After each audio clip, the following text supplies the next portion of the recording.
All right, so we are 1 day away from Season 10, and we have the patch notes today, which is, it's always really cool to see the patch notes a little bit earlier. Usually they'll wait till Tuesday. It's been a couple seasons where they'll do it on Monday, and today happens to be one of those days. Limited time mode, Clash Trial. So Clash is the new game mode, and basically, so Clash is an upcoming core game mode in Overwatch 2. Teams must battle back and forth over 5 capture points, with each captured objective adding the point to the prevailing team's score. Teams can win in 2 ways, either by having control of all 5 objectives at once, or by scoring 5 points total before the other team. Clash will be available as a limited time trial through April 29th. So, Clash is obviously the new game mode, and in this season, to get some testing for the release in a future season, they're having Clash played at the beginning, which I like that. I like the idea of that, and I like that they've been doing more of that. We've seen it with Heroes, and now we're actually seeing it with a new game mode. Now to explain how Clash is played, 5 total objectives placed in a linear pattern on a mirrored map. Only 1 objective is active at a time. Matches start with the center objective active. Players capture an objective by standing on it and filling in a progress bar. Capture progress cannot be made if enemy players are contesting the objective. Very much like you would be on anything. If it's contested, you can't capture it. When a team captures the current objective, they are awarded 1 point to their total score, and a new objective moving forward from the scoring team side is activated. Objectives can be secured multiple times. If a team is pushed off an objective and the other team successfully captures it, the next active point will be in the opposite direction. So very much like tug of war, going back and forth, right? I think one thing they're going to want to see is, like, how will it feel as a team if you're down, like, 4-0, and that team cannot give up another capture point, etc. with points. So I'm curious to see how it plays, but it sounds like it's going to be fun. Win conditions. Complete one of these conditions to win the match. A team has successfully captured 5 objectives throughout the match to reach a total score of 5. Regardless of score, a team manages to take the final objective, A or E, on the opponent's side. Although, with the back and forth, I feel like if they take that, that'd be 5 points, right? I don't know. I don't know how that would work, but... yeah, very interesting. The map that will be played is Hanaoka, which is a new map. You can explore the never-before-seen corners of Hanamura in the new map Hanaoka, inspired by the visual themes of the beloved Assault map. It's exciting to kind of have that aesthetic back of Hanamura. Obviously, some people love 2CP, some people didn't. I was more on the... I didn't really enjoy 2CP that much, but the maps that 2CP had, the aesthetic of those maps, I think it's great they're bringing that back. There's rumors of, like, Temple of Anubis, and I wonder if they'll ever do anything with Volskaya. Maybe we'll see that with every single one of these new maps for Clash, so we'll see. But it's going to be fun to play that. On to the next thing we have here is the Mythic Hero skin updates. You can now get any of the Mythic skins from previous seasons, but there's a little bit of a way that will work. Mythic Hero skins are now unlocked in the new Mythic Shop in exchange for Mythic Prisms. Mythic Hero skins are unlocked for 50 Mythic Prisms with a starting set of customizations, and then can be leveled up with 10 Mythic Prisms per level. You can unlock the skin and all available customizations for a Mythic Hero skin for 80 Prisms. Now, I'm not sure entirely how much Prisms you get per Battle Pass. Oh, wait, actually, the next part here does explain that, so I'll just keep reading.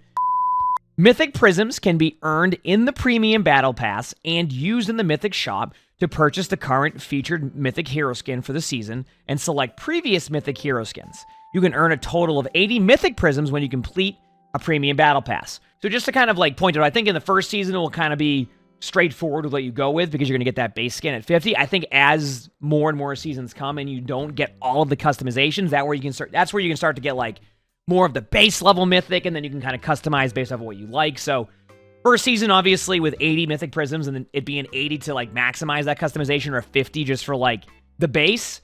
First season, you'll be able to get that 1 Mythic, but then I think as you can save up later on in more seasons in the future, I think that's kind of where you'll see that. Earning Mythic Prisms in the Premium Battle Pass is the easiest way to unlock a Mythic Hero skin and all customizations each season. You can also purchase additional Mythic Prisms in-game or in your platform store marketplace, which I'm not sure if they explained that initially, but kind of expected that. So if people want to keep going further and just go unlock that, they can go into the in-game to get more of those additional Mythic Prisms. But if you have the Premium Battle Pass, you'll always be able to get 80, which is basically a fully customized Mythic Hero.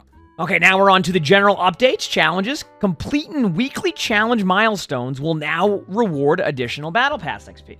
Overwatch coins that were earned in the weekly challenges can now be earned in the Battle Pass for all players, so you're finally going to be able to earn premium coins in the Battle Pass in comparison to before, and reduce the number of weekly challenges. The number of weekly challenges has grown over time, and we are simplifying what players can aim to accomplish while also making earn Battle Pass XP more straightforward, which is good. Obviously, you want it to be like an easy understanding of how to do that, so I'm glad they're making those updates. Players who are actioned for disruptive behavior and reduced to endorsement level 0 cannot use text or voice chat features until they return to endorsement level 1. Well, it sounds like we're going to start seeing people with a name endorse me again because they'll be at level 0 and they can't tell you to endorse them. Since we added the endorsement system to Overwatch, players who have been actioned because of social reports, inappropriate communication, gameplay sabotage, etc., have had their endorsement level reduced to level 0. That part of the system isn't changing, but going forward, level 0 players will no longer be able to speak in voice channels or type in text chat in most modes. And my guess is the reason why they do this is because they probably just have people who get banned, come back, repeat the same process. So now it's like, well, if you end up at that level 0, now you have to just play, do your thing, and then hopefully by the time you get to level 1, you're not continuing to do that. So definitely a different approach to everything. Hide my name, which is streamer mode. We finally have it. I'm just excited to have it a little bit. I'll be able to kind of play quick play again. Obviously, like, it's not always, like, the worst, but sometimes in quick play, like, for, you know, when I would be playing, it'd be like a 1v5 where win or lose, it didn't matter, and now we can kind of play, quick play a little bit more again, and I'm actually excited because we can start to, like, people really liked the video we did where I learned a tank I wasn't as good at, so now we can do that and not have to worry about, like, right from the get-go having somebody on these heroes. Now we can go in there, practice, and it'll be pretty fun. So I'm excited to finally have one. To give you an idea, the previous streamer mode was, because it was client-side, it only hid your name from everybody else. It didn't actually hide names from anybody else. So when you get into a game, they'd see your name and you would just have, that's what it was. So hide my name, updated option in Streamer Protect, found in your social options. You are now able to hide your battle tag from other players in your group and from your friends in the match as well. When enabled, anywhere your battle tag is displayed to players during a match now displays a random anonymized battle tag. An example of this would be garlic bread, instead of only to the player with hide my name set invisibly enabled. So you're gonna, you might just see someone, if the other team has 5 people with streamer mode on, you'll see Diva, then you'll see garlic bread in all these various names that they have randomized, and then that way, if somebody wants to play with that way, it's a lot easier to do that. A large list of handcrafted battle tags have been created to support this feature. Could it contain Easter eggs or silly references? And spoiler alert, yes. Only reason why is because Gavin was in the chat when we were watching the dev update, and it was like, there's going to be some really good names, so I'm excited. One of them is garlic bread, which that's a whole different story. It's good. We've talked about it a few times on streams. It can be pretty funny. So, progression. Added progression badges / sub-badges and rewards for Venture. Rewards can be found in the hero challenges, which rewards in, like, hero challenges is basically like the old achievement system. Leaver penalties. 2 new thresholds for unranked leave penalties have been added. Obviously, there's a lot of an opinion around this, so we'll kind of go through it here very quickly. Leaving 2 out of 20 games will result in a 5-minute suspension from queuing for most modes. 10 or more out of the 20 games will result in a 48-hour suspension from queuing for most modes. All other threshold tiers are unchanged. There's obviously been a pretty deep discussion on how they do this, but they've been very consistent recently with basically saying they want unranked to not feel like it's just everybody leaving. So we'll see how it goes. Obviously, in addition to Season 10, that I think they're going to keep changing. I mean, they've been making changes with this almost every season now, so we'll see if they continue that going into the season after this. But this is, we'll see how it goes.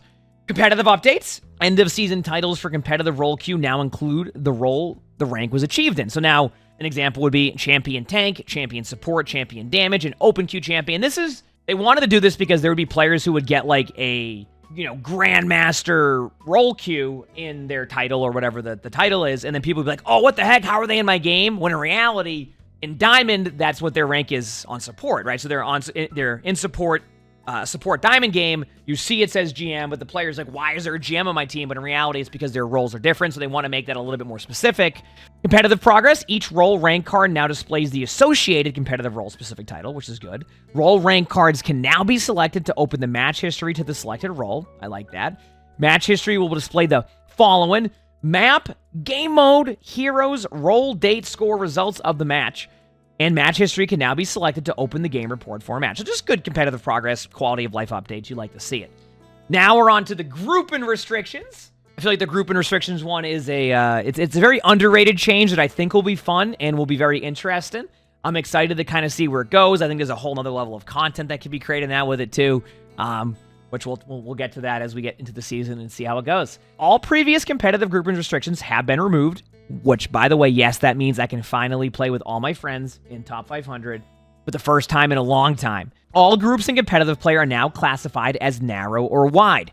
Players between bronze and diamond must be within 5 divisions of each other's player in their group to be in a narrow group. And I'll keep explaining something after this. Players at Master must be within 3 divisions of each players in their group to be in a narrow group. Players at Grandmaster and Champion cannot be in narrow groups regardless of how close their ranks are. This restriction ensures that our highest ranked players have the highest quality narrow matches. Narrow groups will always be played matches against other narrow groups or solo players. If a group has both wide and narrow configurations of players, the narrow configuration will always be prioritized. Now, they might explain it further in this post, but just to kind of give you an example of what this means. So if you're a solo player, you won't have to go up against a wide group, right? I think some of the concern people have had is like, okay, if a champion queues with a bronze, I don't want to get into those games as a solo player. Well, what they've done, and they might explain it here in a second, is you can't 4-stack. What that means is on a wide group, that is. So a wide group would be various ranks. Narrow group, you can 4-stack, but a wide group, you can't. Wide groups of 4 players may not queue. This restriction exists so that the solo players are never required to make a wide match. Wide groups have increased queue times and reduced match quality because it's more difficult to find another group of players with the same ranks and the same roles to match against. And that's also why you've heard, I think it might have been, I can't remember if it was in the chat or if it was in the dev update where they call it kind of like the games will be silly or like silly matchmaking. It's because it's going to be like, it's meant to be fun and you're going to get less rank or lose less rank in those games, but you get to actually play ranked with your friends no matter what. So let's say your friend returns to the game not playing for a year, rather than you have now climbed ahead of them and you can't play together, you have to log in and all, you can now play with them in a different setting, but also be gaining rank or losing rank based off of how your games are going, but you can play with your friends again, which is good, especially in a free-to-play game. Rank information, new modifier wide. This modifier reduces changes in the rank progress when winning or losing matches. The wider your group, the less your rank progress will change with each win or loss.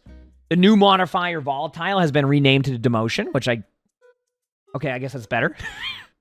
Arrows displayed under the modifiers have been changed to point from left to right instead of right to left. Okay. New modifier, demotion protection. This modifier appears on the rank progress bar to denote when you did not go down in skill division because of a loss. If you lose the next match after, then you were dropped down to the previous skill division. My only concern with the demotion protection has been the issue where, like, it's like it has you at minus 17%, but it doesn't show that with the visual. So then when you win, you'll be at like 3%, and you'll be like, what? I only gained 3% for that? So hopefully this is a change to that to make that better. Victory and defeat have been added below the rank progress bar where modifiers are displayed. Here's another good change that I think people will be excited to hear.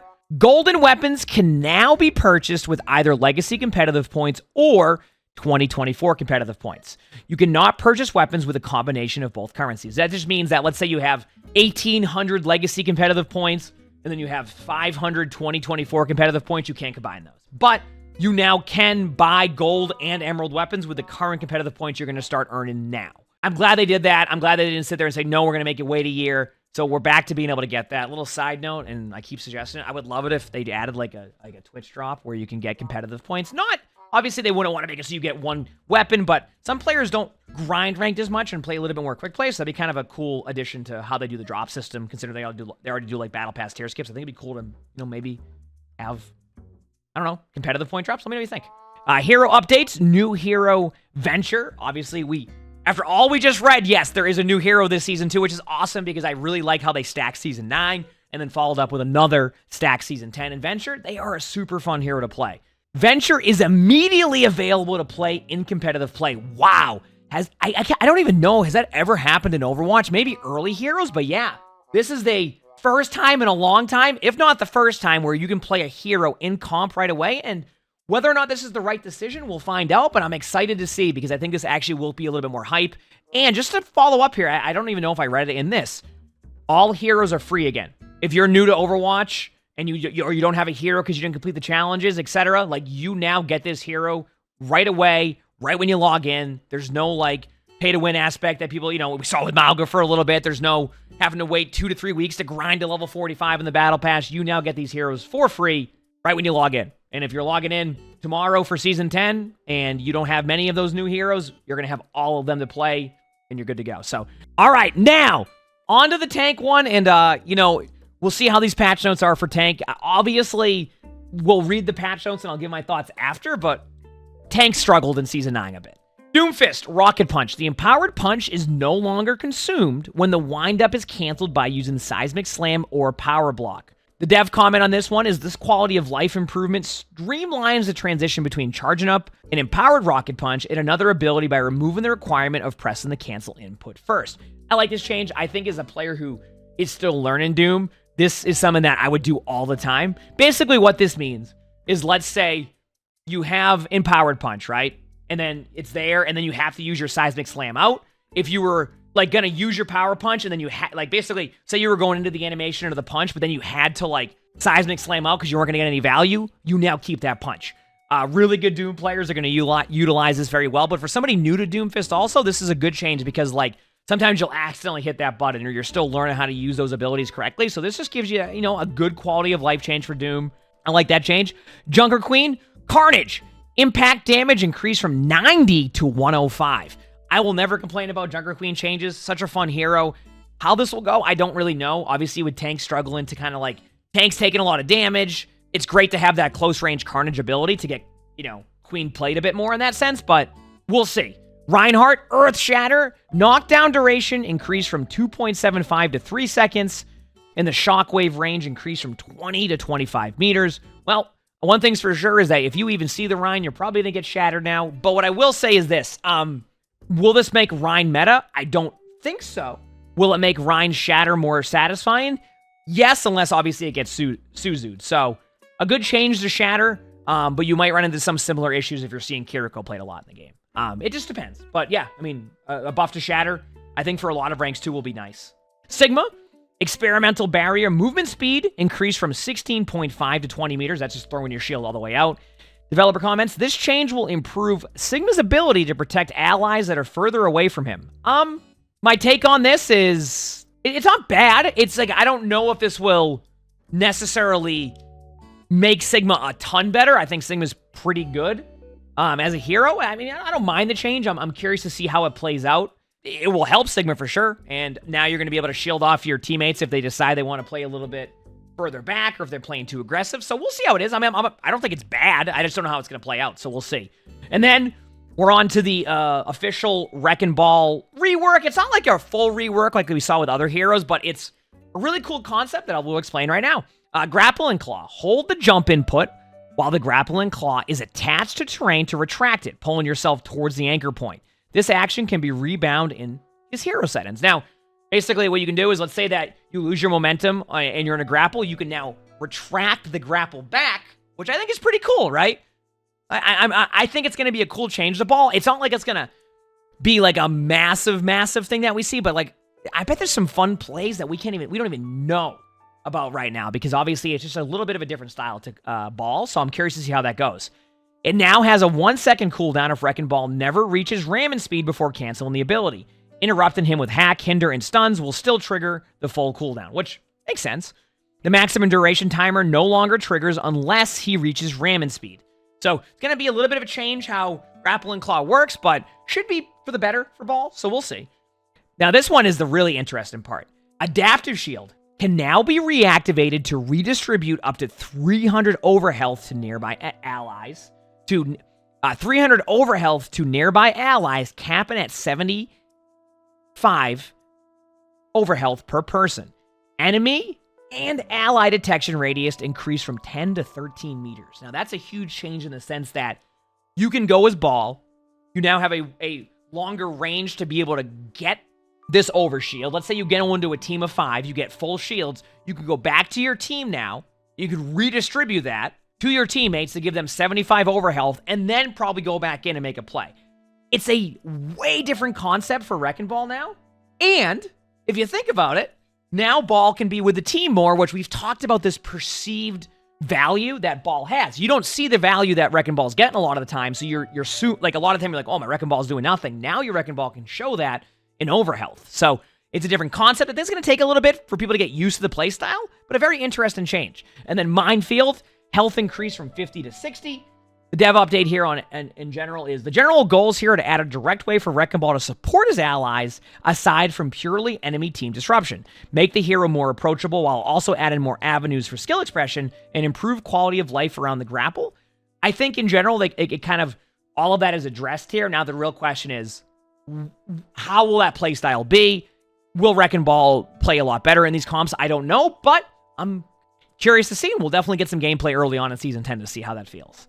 Okay, we're on the damage now. So just to kind of summarize there, not a lot of tank changes, which I am surprised by. I'm hoping that this means that they're just taking a little bit more time to look into like the mid-season patch for tanks. And I'm not saying they have to like over-buff tanks. It's just more like tanks certainly struggled in Season 9. And yes, some of that will be with playstyle adjustments, etc. But I do think there will be need to be a few more changes. What those will be, I don't know specifically, but hopefully there's some more into the mid-season patch. I understand they want to see more time, how everything plays out, so we'll see. I still enjoyed Season 9 as a tank. It just played a lot differently, and it still is that playstyle adjustment that I think a lot of players are trying to figure out, including players who have, whether you're in Bronze or Top 500 or Champion or, you know, playing in OWCS, etc. It's definitely been a playstyle adjustment, and I still think there's going to be more time to kind of figure out where tank will go next, but we'll see, and hopefully going into the mid-season patch, we see more changes. On to damage now. Sombra, virus damage decreased from 100 to 90. I think a lot of what people saw with this was that Sombra just was constantly able to kind of burst you really quickly, and then you wouldn't really even see the Sombra. So they just want to make the Sombra be a little bit more involved in the battle. Kind of what they initially did with the rework. I'm fine with this change. Tracer nerfs. The recall cooldown increased from 12 to 13 seconds. And then Pulse Bomb base projectile size decreased from 0.2 to 0.1 meters. The total projectile size is now 0.25 meters. This is just to make it a little bit more difficult to hit those Pulse Bombs. And then obviously having recall and an extra second cooldown. Doesn't seem like a lot, but when you're playing Tracer, your cooldowns are so important to that like flow of gameplay that Tracers will notice that. And the players probably will too, that you're able to actually follow up on the Tracer a little bit more. The dev comments here are, there is now more downtime before a Tracer can safely re-engage after driving her away, and Pulse Bomb will require more precision. So, not bad. Now here's the Venture changes. Drill Dash impact damage decreased from 60 to 40. Now, before you go, oh wait, they're nerfing DPS or nerfing the damage, not necessarily. The damage over time increased from 40 to 60. So what this means is they're taking away some of that immediate burst damage and putting it into damage over time, resulting in the same damage, but making it feel a little bit better for the player who is taking that damage, because burst damage in Overwatch can feel bad to play against. They're just trying to reduce that a little bit, which I think probably will be good. And then Clobber impact damage decreased from 40 to 30, and the damage over time increased from 30 to 40. So back once again, like just to go back to what we just said, same thing. Just putting a little bit more damage into damage over time. Damage is the same, just less bursty. The Tectonic Shock vertical knockback decreased by 30%. Just trying to make it so the knockback doesn't feel as bad. And you can probably follow up a little bit on it more too. It's like, it's kind of like one of those things where like, it's gonna not be as good for Venture because you can like, you're not gonna be able to get them further away, but then there's a little bit less of that, like where do they go? So you can kind of follow up a little bit more. Dev comments are, we are redistributing the damage on some of their abilities so that the position relative to the enemy and tracking a target are more important for dealing maximum damage. Once again, a little bit light on the actual changes in the balance here. I think there's a lot happening with this season at the beginning, so I wouldn't doubt it if we see a more... Like, you don't have to have there be 100 changes to roles every time. Like I said, Season 9 felt pretty good for some roles, and DPS was one of them, so they probably don't need to change too much just yet, but I wouldn't doubt it if we see just a heftier mid-season patch with more changes. And then, on to support now. A Yari solar rifle, primary fire recovery increased from 0.2 to 0.25 seconds. Just takes a little bit between the shots to get full. And then secondary fire heal per second increased from 105 to 115. They mentioned this in the blog post. They're just trying to put more...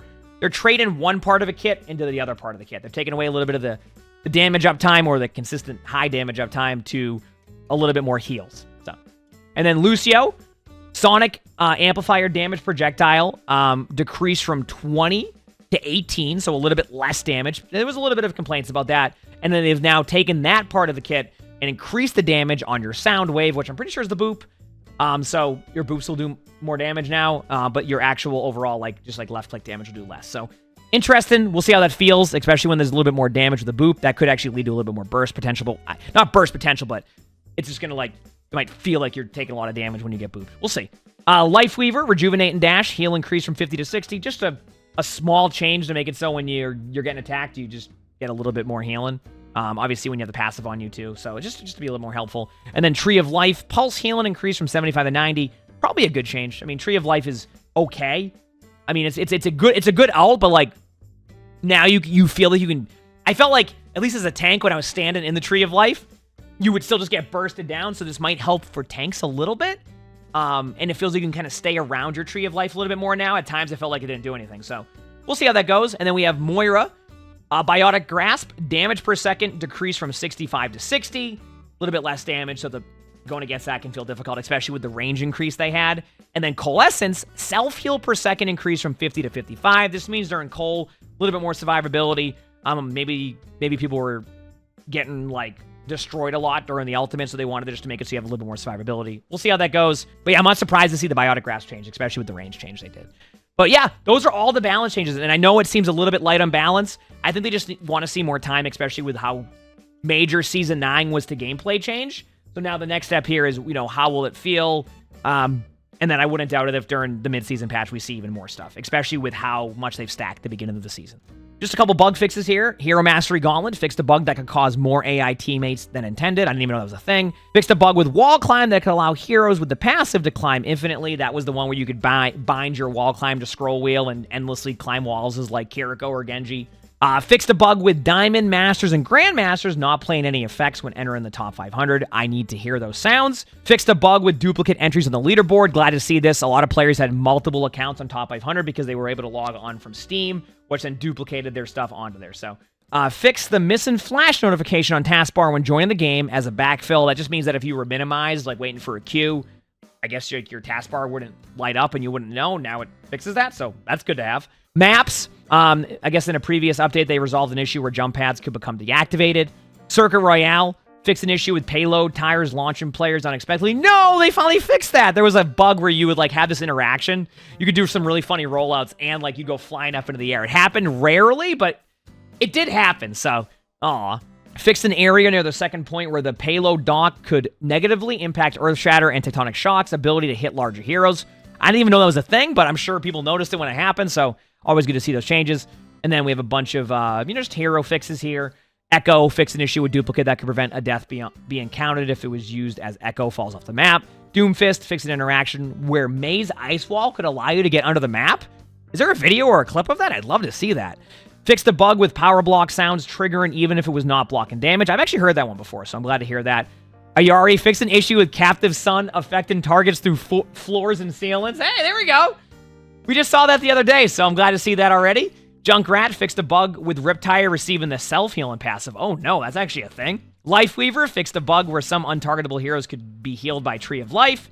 Mauga fixed an interaction with Overrun and Brigida's Shield Bash that resulted in Mauga being knocked down with Overrun active.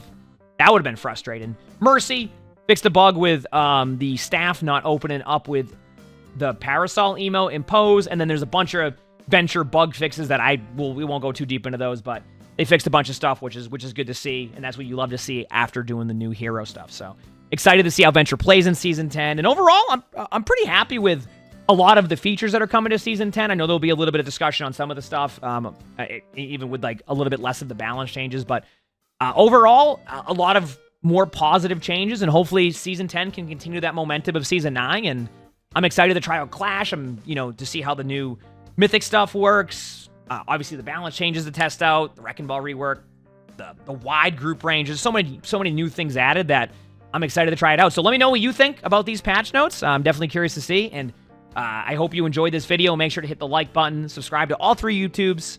We stream a lot, so make sure to stop by if you haven't. We have a lot of fun there. Yeah, with that being said, Season 10 starts tomorrow, and I hope you all have an amazing day/night.